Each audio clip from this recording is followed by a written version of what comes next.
Hey, what's going on, everybody? This is Jeff with Bear River Blogger, and you're listening to another Bear River Blogger podcast about the Bear River Migratory Bird Refuge.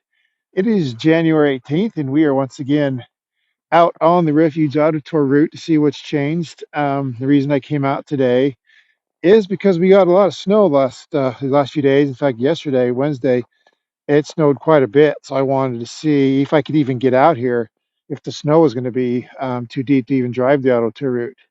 But fortunately, yesterday it looks like the auto tour route's been plowed.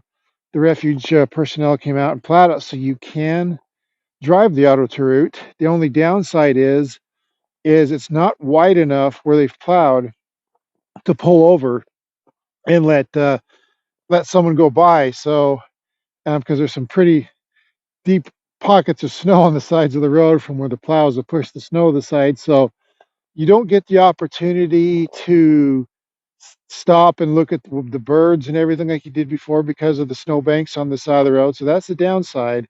The good side is the auto tour route is plowed. Now today I haven't seen a whole lot of vehicles out here. I think I've been out here for several hours. I think maybe 3 hours or more, and I've only seen 5 or 6 vehicles out here. So it hasn't been like a lot of traffic, but everywhere you want to pull over and look at the birds, the downside is there's really you almost have to keep moving if there's cars behind you because there's no way for them to get around you without them getting stuck trying to go out and around in the snowbank on the side of the roads. So um, that's kind of what the conditions are out here, at least driving the auto tour route. The bird watching conditions have changed quite a bit too. The swans that were on the auto tour route, they're uh, they're nowhere to be found on the auto loop. I can hear them east of me out on Unit 3, a closed area, but I haven't seen a swan out here today at all. Where they were sitting a couple days ago, all that's frozen over. So the swans, I guess, kind of moved out. There's been some hunting out here today, so I don't know if that's kind of pushed them out into the closed areas or not. Um, but the swans are no longer in a good visible area like they were actually the past several weeks out here on the southwest and then the southeast corners of the auto loop. So right now I haven't seen a single tundra swan, but I have heard them, so I know they're still here. They're just in the closed areas. Most of the refuge is frozen, so I didn't even see hardly a single bird until I got to the south end. I saw one grateful heron on the north end, but that's pretty much it. And then when I got to the south end, um, there are small pockets of open water on the south side of the auto tour route, which unfortunately for photographers like me who is driving in their car on the driver's side, you're really hard to photograph because they're on the wrong side of the car, on the wrong side of the road. But there is a little bit of open water there, which have attracted. There was dozens of grateful herons, 2, 3 dozen grateful herons out there. I just couldn't get very many pictures of them because they wouldn't sit for very long, and they were on the wrong side of the road for me. And so I didn't get a whole lot of pictures. I've noticed one thing though, and this does affect the bird watching out here quite a bit, is Unit 2, which is the auto tour route, what's inside the auto tour route, they've dropped the water level quite a bit, maybe somewhere between 1 to 2 feet. And that actually looks like it's affecting the great blue herons out here and what they normally do. Because normally on the south side of the auto loop, the water, when it goes out of the refuge, it leaves little pockets of open water. The currents kind of leave little areas that are open, and then that attracts golden eyes, which dive under the water and grab the small little minnows and the fish. And the golden eyes attract the gulls and also attract the great blue herons, which stand on these open pockets of water, and they try and steal the fish from the golden eyes. So some years I've seen dozens of great blue herons and just a ton of gulls out here, kind of relying on the golden-eye ducks dive and bring the fish up, and then they steal the fish. It's kind of an interesting phenomenon. But from what I'm seeing so far, and I don't know this for sure, this is just my hypothesis. With the water being so low now that it's dropped, the ducks just aren't here. The golden eyes, which normally are on the south side in these pockets of water, the pockets of water are there, but the golden eyes aren't there. So it's not attracting the great blue herons.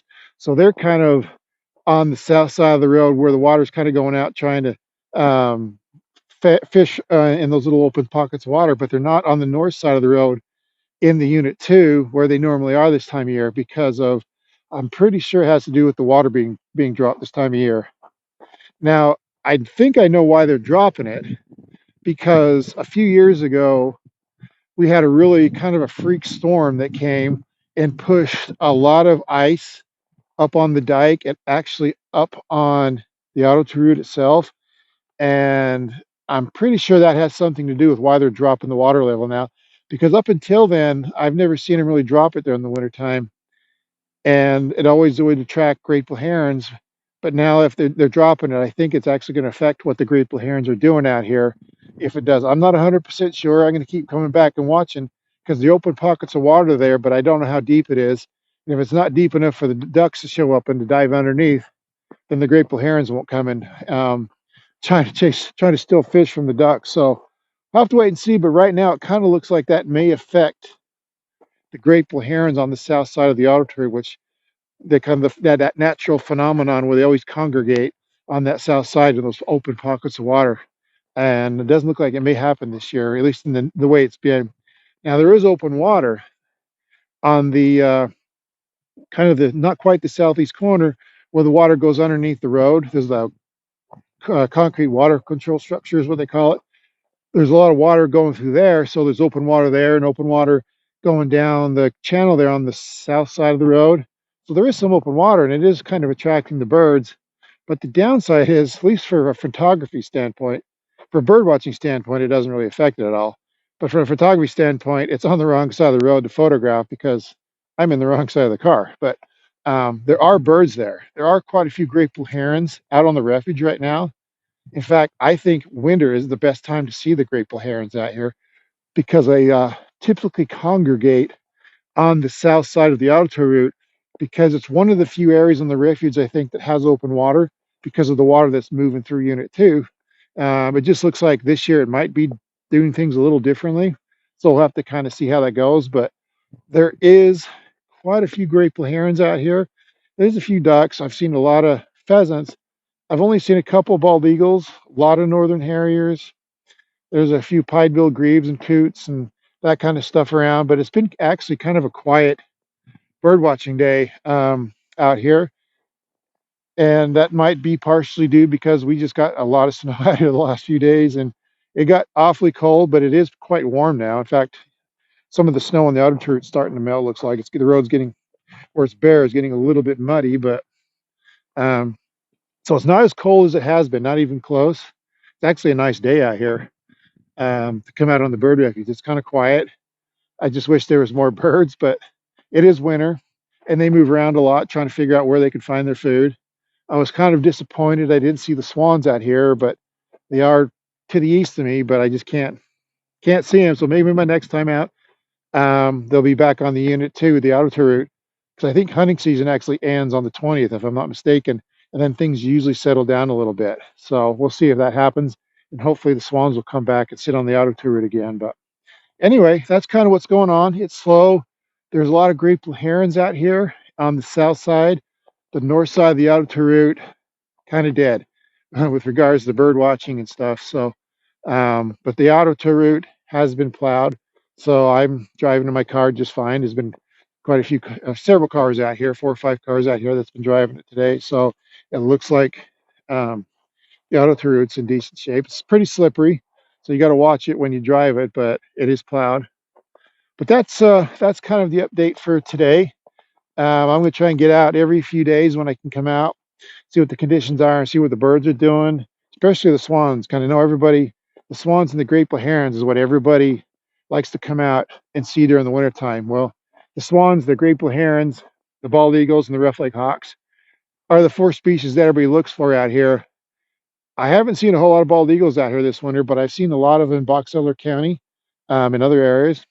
I've seen very few rough leg hawks out here this year. I think now I've only seen 3 or 4, and most of them have been off of the refuge, but on Forest Street. So it's been a weird year for rough leg hawks. So they haven't been very common out here this year. Bald eagles have been kind of uncommon again. kind of out of, they haven't been showing up like they normally do. But there are great blue herons and swans, like I said. So that's what I'm seeing out here right now. It is middle of January, so we're not too far when another month, things usually start changing a little bit for the better when it comes to spring. So things usually start thawing out middle of March or middle of February, and sometimes the swans will actually start coming back by then. So we'll have to see what happens this year. But I'm going to keep coming out and giving you guys updates on this. So if you're listening to this on YouTube, follow me on my YouTube channel or follow me on my Spotify channel and subscribe and follow me at bearriverblogger.com. And we will catch you on the next podcast.